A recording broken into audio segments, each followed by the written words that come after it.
I will be telling you about how I entered the world of sharks and decided to stay here, but don't worry, I won't be talking about politics tonight.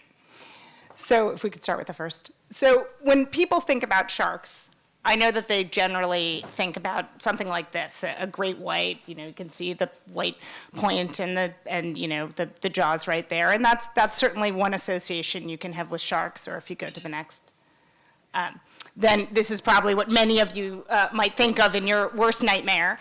This is a tiger shark, and what I love about this is that my friend Brian Scarry took this photo. He's an intrepid and talented National Geographic photographer, and when I asked him, he gave me this photo, and I said, so did you have one of those crazy zoom lenses that allowed you to do this safely from shore, and you somehow managed to get the tiger shark? And he said, no, it was pretty close up, but I survived, and we're not going to talk about it anymore. So there's that. Or then, of course, I'm sure some of you think about this next shark. This is Bruce the shark, the actual mechanical shark that was used in the filming of Jaws.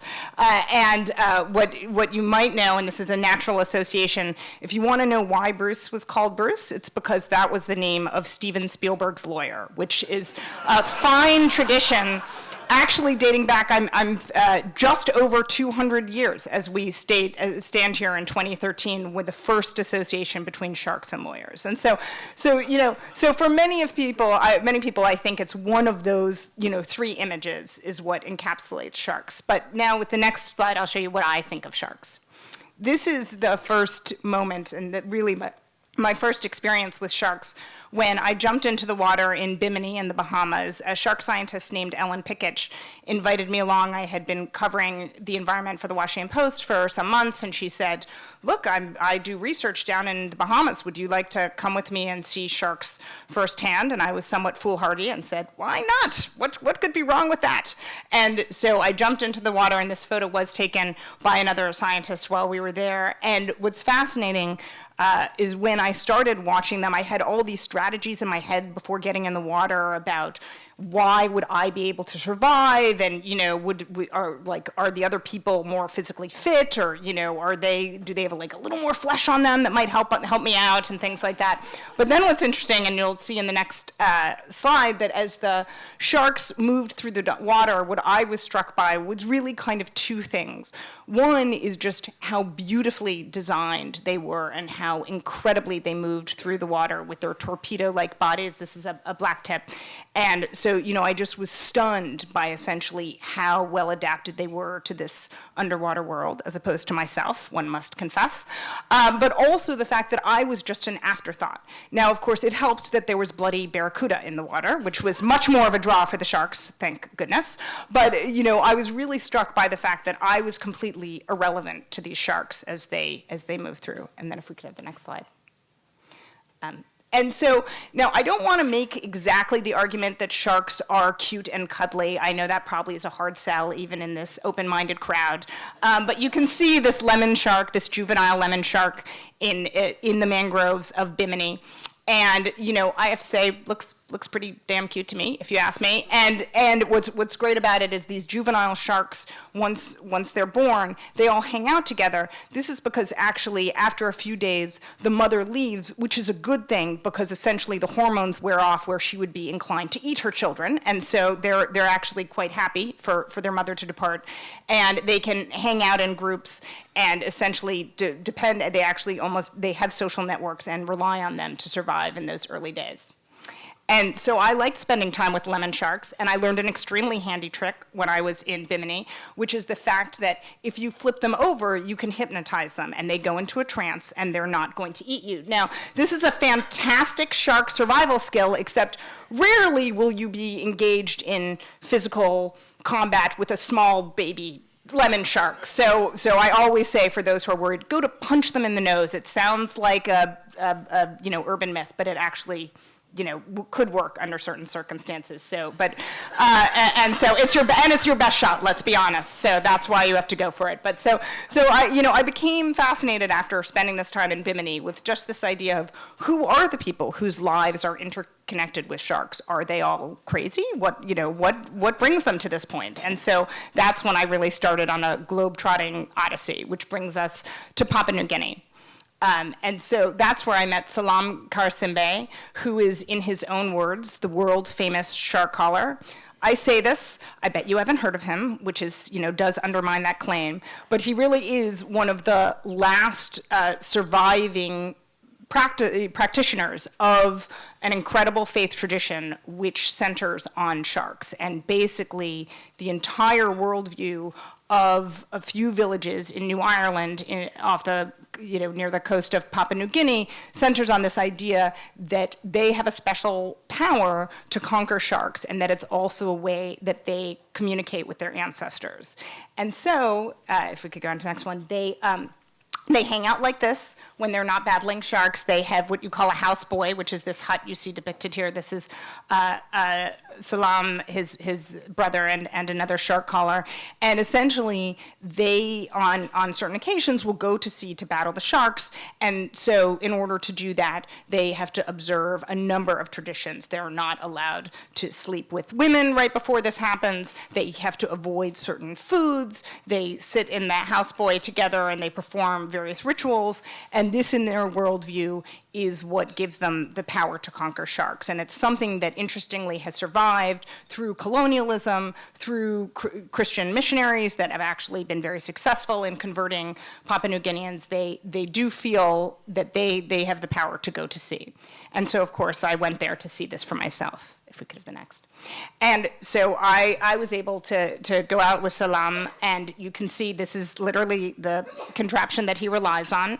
It's a one-person canoe. You might notice that as he's practicing this, the cigarette is dangling from his lips, because why not take a smoke if you're about to deal with a shark? He has a coconut rattle called a larang, and this is a rattle that he waves underwater, and the sound of the rattle underwater is basically the sound of a school of fish in trouble. And so that's what presumably lures the shark to the canoe, and then he has a wooden contraption, which you can also see there, where he would lower that. If he manages it correctly, the shark goes into the noose of the contraption. He yanks up hard on the rope. A struggle ensues where, hopefully the shark becomes tired. He then is able to both stab the shark in the eyes, club it, and bring it single-handedly into his canoe. So now your question, and we will go on to the next slide, is, well, did I see Salam Karsimbe battle a shark? The answer, you can still buy the book, but it's no. And his explanation, so there are lots of reasons why, you might not be able to get a shark, and his argument is that this very small hermit crab came up from the ocean and told him that the shark decided it wasn't the right time to come up. I'll see you another time, and so as a result, the shark got away. Now, honestly, and then if we go to the next thing, there's another taboo, which is you're really not supposed to have women along, not only me in one canoe, but my friend Laura in the other. So I said to him, could it have been something about the fact that there were a couple women, you're not even supposed to sleep with them, let alone have them come out the canoe? But he was very nice. He said, I trust the hermit crab, and there was something wrong, but most likely it was not you. And so we go on. But Salam is very invested in this idea of keeping on this tradition, if we could have the next slide. And so he wants to teach it to boys like this. This is Alo Solan. He, at the time that I took this photo, was 10 years old. And what he's doing is a rite that's important for shark calling, which is blowing into the conch shell to basically indicate to the village that a shark was caught, and therefore they would bring it back and they would feast on it, and this would be an important event. And so, as Salam likes to say, he wants to teach Alo so he can carry on this incredible tradition and power that these men have been given over centuries. But it's become harder and harder to do it, and the reason it's become harder and harder for men like both Salam Karsimbe and even younger boys once they get older in Papua New Guinea is there are fewer sharks around.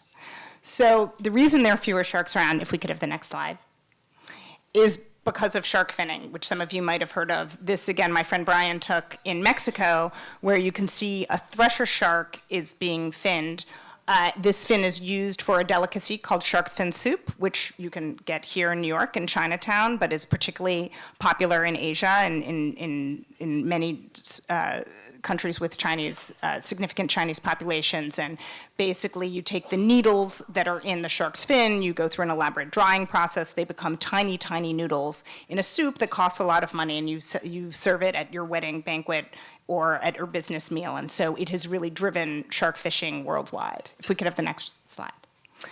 And this has happened all over the world, including in places like Japan, where you have, this is just one day's catch in a northeastern city of Kesennuma, where they catch sharks. Next slide, please.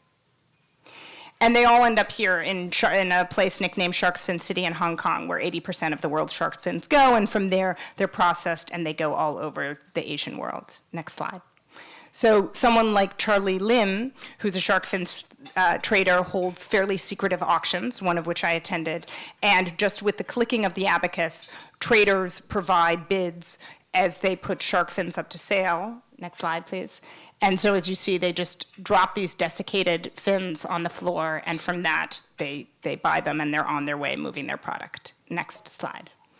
And while shark finning is the biggest demand for shark, for shark fishing, at this point there's also, for example, recreational fishing. This is Mark the Shark. He operates a boat off of Miami Beach where celebrities, including Rosie O'Donnell and Shaquille O'Neal, have gone out with him. And they catch big sharks, particularly ones that are pregnant, take their picture, and dump the shark overboard. Next slide. And so ironically, this comes at this moment of golden, it's kind of the golden age of scientific discovery when it comes to sharks. Through technology, this, for example, scientist is underwater with an oceanic white tip, finding out what's going on in a way we've never seen before. Next slide, please. And so they're tagging, for example, a whale shark here because here's the biggest fish in the sea, and we don't even know where it goes to give birth or to reproduce. And so they're tracking them in places including in Mexico and in Belize. Next slide, please.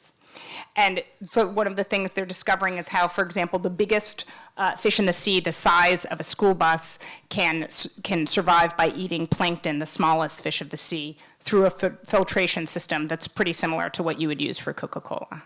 Next slide. And they're also discovering new species of sharks, such as a walking shark like this one. It's an epaulet shark in Raja Ampat in Indonesian Papua, which walks literally on its pectoral fins along the seafloor, which is why it doesn't get very far, so you have a bunch of species, because they don't reproduce that fast. Next slide. And so what they're trying to figure out is there a way we can keep sharks around? And so, for example, they auctioned off one of those walking sharks for $500,000 in Monaco, and they can use that to pay local villagers to patrol the area and the reefs to make sure there's not shark fishing. Next slide. And then in a place like Isla Holbox, they've transformed this entire island into one where the whale shark is kind of the biggest draw. It's pretty easy to get people to go to a beautiful beach where you're with a shark with no teeth that are going to eat you. And so that's been a real source of driving tourism there, particularly when it's kind of warm and cuddly with polka dots. Next slide. And so what's emerged is also this shark lobby, these people who now literally for a job lobby on behalf of sharks, and they're actually scoring some victories. Just a few weeks ago, the nations of the world got together in an international trade summit, and they imposed restrictions for the first time in history on, say, this is the oceanic white tip again. This used to be one of the most abundant large animals on Earth, and it is now declined by more than 90% in most places, including off the East Coast, in the Gulf of Mexico, and in the Mediterranean. And then they also, next slide, have protected things like several species of hammerheads, again, these kind of iconic, wacky sharks that are being overexploited. Can I have the next slide? And so really what they're also trying to figure out is are there places where you can have sharks rule, like in the Millennial Atoll, where sharks outnumber any other kind of fish around and basically thrive in great numbers? Next slide. Because what we know is that sharks, where you have lots of sharks, you have some of the healthiest oceans on Earth, and so actually you need them there. Next slide. And so, still it's easier to make your peace with a whale shark than, say, for example, a great white off the coast of South Africa that weighs a ton and can propel itself into the water, or say onto your boat, as what happened a couple years ago. And I think when you look at this, and the next slide, what you really have to recognize is that the ocean is wilderness. And while we might not be comfortable with the idea of a great white eating a seal, whether, again, we're off the coast of Nantucket or off the coast of South Africa, that is actually what the ocean is. And so we need to figure out whether we can make our peace with it. And so, next slide. And so when I finished my book, which I had been working on for a few years, I did what any normal author would do, which is that I went on vacation with my family after turning in my manuscript. And my son at the time was 18 months old. And my son had been with me. He'd been on a shark fishing boat when he was 6 weeks old. He had been to South Africa and Japan, as I reported out my book during maternity leave. And we went to the beach. And I was also expecting our second child at the time, and he only spoke 3 words at the time: apple, cracker, and cat, none of which you'll notice have an obvious ocean connection.